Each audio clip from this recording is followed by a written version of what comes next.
Post ஒரே இருக்குது, வேற எங்கேயுமே இல்லை. அந்த ஒரு நம்பர் அந்த இடம் ஒன்று தான் இருக்குது. இருக்குது அங்கே எதிர்த்து இருக்குதா? எங்கே இருக்குது? அந்த மீன் எடுக்கலாம். அங்கேயே இருக்குதா?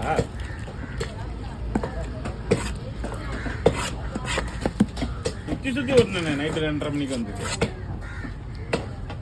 ஆனால் அது ஏஞ்சு கலரும்.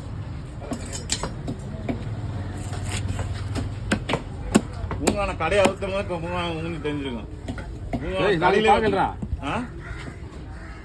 எதிரில் பார்த்துட்டு யாராவது விட்டு பார்த்துரு யாரா